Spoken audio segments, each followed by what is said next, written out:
All right. Well, Coach, now that you had a chance to scout Alabama, what do you see from their offense? They're very talented, obviously. I mean, the receiving corps is arguably the best in the country. Both them and LSU. I mean, they've got, Smith, number 6, Ruggs, number 11, Jerry Jeudy, the Blitnikoff Award winner. They're all really, really good players. Waddle comes off the bench and does a great job for him. He's a great return guy.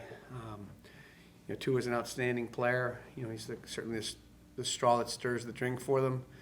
Najee Harris is playing the best football he's ever played for them. They've got a great offensive line. They've got a great tight end. They're very, very productive. They run their system really well, and it's going to be a great challenge for us on Saturday.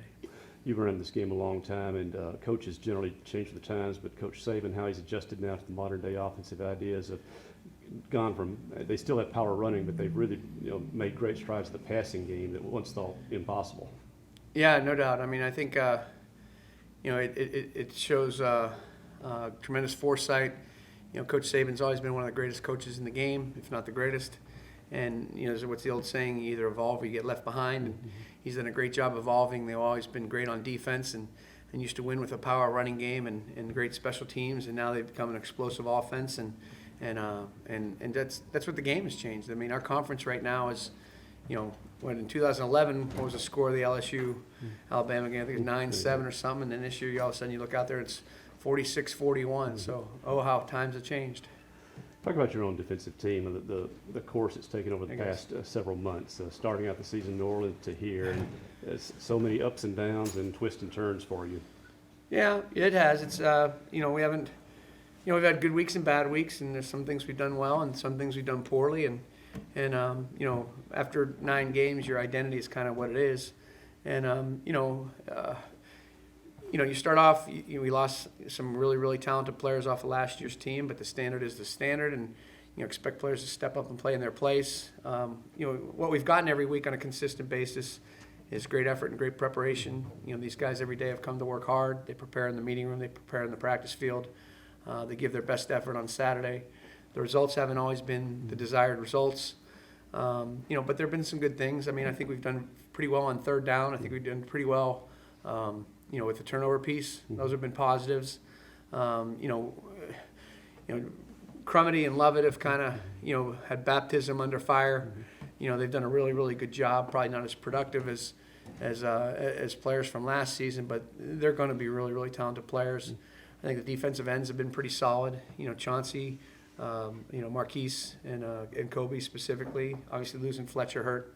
Errol's been a great leader. I think in some ways the thing with Errol, I think Errol's probably a little disappointed in himself this year in some ways. But I think Errol sometimes puts such a burden on his own shoulder to get everybody else going that I think there are moments it's affected his play to a certain extent. But he's still been probably our steadiest and most consistent performer. Willie, Leo's played well at times. Willie, when he's been in there, has certainly made a difference. I think probably in the secondary, Cam's had a pretty good season, played really well against LSU.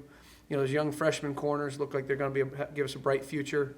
And, depending upon the week, Cole, CJ, and CJ Morgan and Capri Landers have all had their positive moments. And obviously Marcus had a great game, for us against Arkansas. So, I mean, it is what it is. You are what you are. I mean, we're a 4-5 team right now, and that's probably about what we are as a defensive unit. And we look forward to the challenge this week against, like I said, a really, really good Alabama team, and look forward to our final, these 3 games being in Davis Wade. And what I've told these guys, I think everybody believes this. In football, I believe you always be remembered by what you do in November. And we've defined the word legacy for the guys, and the legacy of this unit is still to be determined. The legacy for this unit and for this class and for this team, will be determined by what happens in these next few weeks.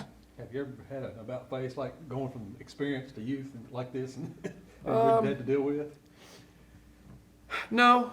I mean, it's kind of an unusual situation, obviously. Last year was kind of a perfect storm. We had so many experienced players, many of which are playing at the next level now. And a lot of these guys played, and their role, every year your role changes. Last year you were a role player, and now you're expected to step up and be the guy.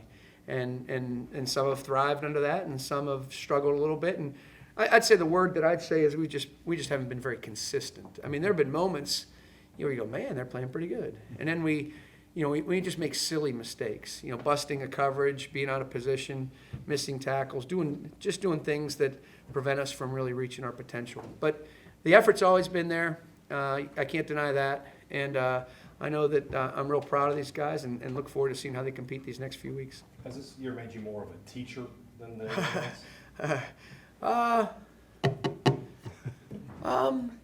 Yeah, I always pride myself on being a pretty good teacher.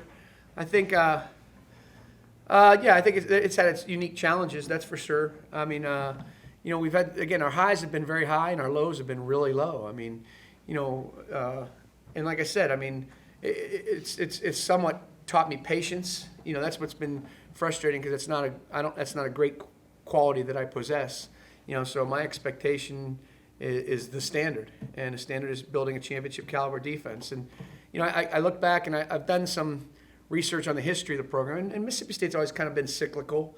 And I think last year was the high end of a cycle, which started in maybe 2016. And that team, found a way to get to a bowl game. Wasn't very good on defense that year. I think they struggled, and they gave up 50 points and 600 yards numerous times, but found a way to get to a bowl game and win. And that win in that bowl game propelled them to a good 2017 season. And suddenly you got Tez Sweat, you got Jonathan Abram, Jeffrey Simmons as a sophomore. That team took a big giant step forward, especially on the defensive side of the ball. And then the 2018 defense was, I don't want to say a once in a lifetime defense, but it was as good as it gets in this conference in the country as far as college football. So now all of a sudden you're down at the bottom end of the cycle and you're just trying to build it back up again. And again, like I said, I don't want to say we're bottom of the barrel or anything like that. We're still fighting for postseason play, and we're really excited about getting into Davis Wade this Saturday and playing a very good football team. Bob, you guys got some pressure on Joe Burrow against LSU, Yeah. and maybe a different mix of blitzes and things like that. What do you think was working for you, maybe schematically, and is that something you can kind of expect against Alabama a little bit? Every game, every game your approach is slightly different. We call it a style of play. Our style of play is aggressive, and each year, each team kind of has its own identity. And some years you're a really good blitz team, and everything just falls into place. And other years, you're not a good blitz team. You got to count on this. You got to do this a little bit better. So this team's identity, early on, I think this team struggled to find an identity on defense, and we sort of found one. And I think there's a couple games in the middle there where we played okay, and every week's a little bit different. Our preparation for LSU is our preparation for LSU and Joe Burrow. This week our preparation's for Alabama, and they do present some of the same issues. They got a great receiving core, an outstanding quarterback, and an outstanding play caller, and can beat you running the ball, can beat you throwing the ball.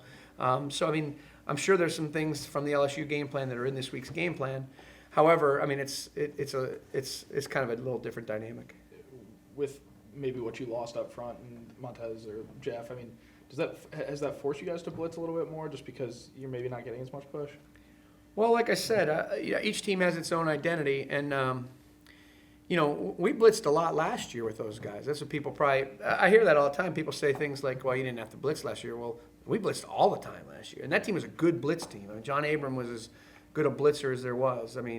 Willie Gay is a great blitzer. Those guys are great blitzers. And, this year, I can think off the top of my head of 5 to 10 plays where we're a step away from hitting the quarterback, or a step away. And that's all it takes in this conference. You're a step away from something, and the skill and the talent in this conference are so good on every team, not just the real elite teams, but on every team, that the skill and talent level on these teams are so good that if you're just a step away, that's the difference between a third down stop and an explosive play. And that's been our Achilles heel probably. We've given up too many explosive plays, and there's just not one reason. I wish there was one reason. That way, if there was one reason, I could solve that. And every week we sit down and look at it. We say, is it something with regard to our philosophy and style of play? Is it something with regard to our scheme? Is it something with our execution, or is it something with our personnel? And you look at like any problem solver would. And it's been a variety of things that have prevented us from reaching our potential. However, again, I think there have been really positive moments, and I think we just all have to stay in the moment and in this moment and in this immediate gratification era that it is that everybody expects, we could be winning the SEC championship. Well, maybe this team's just not ready for that yet. And right now the objective is to have a great Thursday practice and go out and compete our butt off against Alabama. last year when you would sit up here with us, you would lament the lack of turnovers that Yeah. defense caused. This year, you found a way to get turnovers. Yep. Is it anything in particular that's happening, or is it just, that's just what the story of this defense is? Well, I mean, I say it all the time, turnovers are an equalizer in that they turn a bad defense to a good one to a great one, a great one to a championship one, and we're somewhere probably between the, average to good defense. I mean, that's what we are. We're probably average, but the turnovers probably make it a little bit better. We've even scored 2 touchdowns this year. I mean, not to be Captain Obvious here, but Willie Gay and Marcus Murphy are the guys who scored the 2 touchdowns. I mean, I think you know where I'm going. So, but we've tackled the ball well. We've emphasized techniques and fundamentals that lead to turnovers. We recognized we weren't going to be a dominant team, but it was important for us to work to be an opportunistic team, and the guys have bought into it. Wednesday, and today is Wednesday, our practices are called Hunt the Ball Wednesdays, and we really make a focus and a point with regard to turnovers and things along those lines. In reference to guys Takeaways, like excuse me. Willie and those, without naming them specifically, how have you been able to structure practices the weeks that you know you have them, the weeks you don't, and still keep guys fresh and avoid taking snaps from guys who need to play? Has that been a fine balancing act now for 3 months? It was uncharted territory for all of us, I think, and every action there's a consequence, and it just is what it is, and it's not like we determine on Thursday, okay, these players are going to play. I mean, so going into the week exactly what the deal is, and you prepare your team no different than if player X were hurt or anything along those lines. And that's probably the best way that I can put it. It's just kind of an unusual situation, something I've never been a part of. What changes for you if Alabama rolls out Tua versus Mac Jones? Probably not a lot as far as the game plan. It'll just be a little bit more as far as seeing how it starts. I mean, obviously Tua is a great player. He's banged up though. I mean, there's no question about that. Jones, their offensive scheme when Jones played against Tennessee and Arkansas didn't change a whole lot.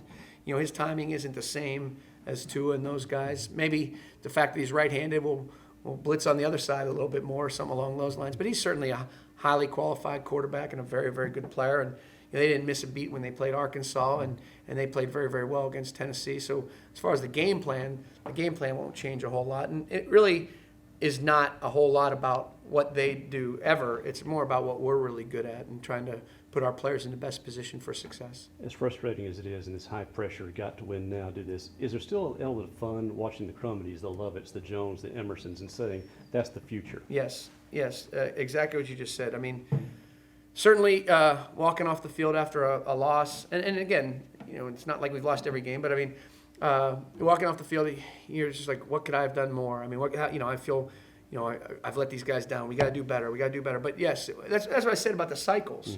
I just feel like, these guys are taking some lumps now that are going to pay dividends in the future. It's like when you build a house, the house just isn't automatically built, or whatever it is, any project or anything that you're building. And that's what we're doing. We're building, we walked into an incredible situation a year ago, which is unusual, when you're a new staff and a new coach. I mean, especially on my side of the ball. I mean, I have to be very candid.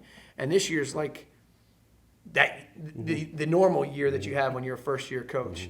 And there's things that I certainly didn't see coming, and there's players that I still have higher, that I expect more of. But yes, to answer your question, it's been really fun to watch Lovett.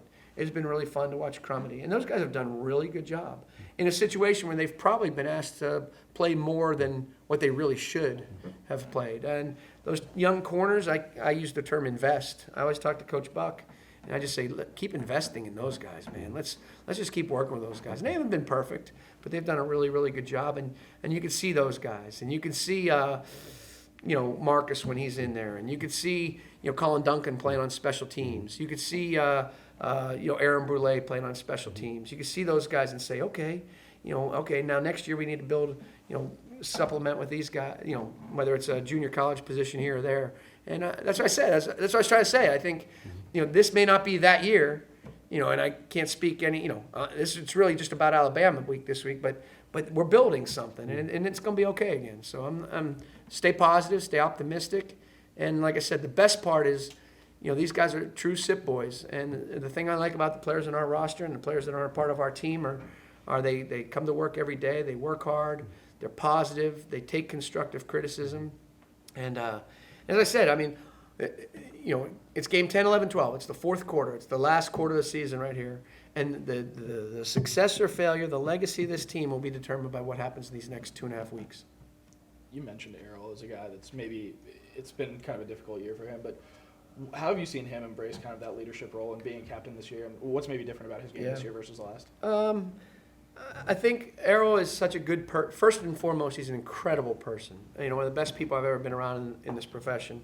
And I think Errol, I use the term burden. I feel like he feels, because the players around him are young, I see him a lot of times in practice so focused on getting everybody else right that then all of a sudden when the ball's snapped, there's that momentary hesitation. And I think that's prevented him from playing. When he was playing with really, really experienced players who he didn't have to do that with, he could just focus on him being the best linebacker in the world. And now this year, I think it's taken away a little bit. And I think he'd admit that too. And I think he's had moments of frustration, and he and I have talked, offline or personally about that. And but I wouldn't trade him for anybody. And he continues to play well. He's an outstanding leader. He's the glue that holds us together. And like I said, as we head into these last couple weeks, there's not a night that I go to sleep that I don't think about, wanting to be successful for Errol Thompson, for Leo Lewis, for your Capri Landers, Brian Cole, and for many of the other. Errol's not a senior, but for all the seniors in this program have really, helped build Mississippi State football to what it is.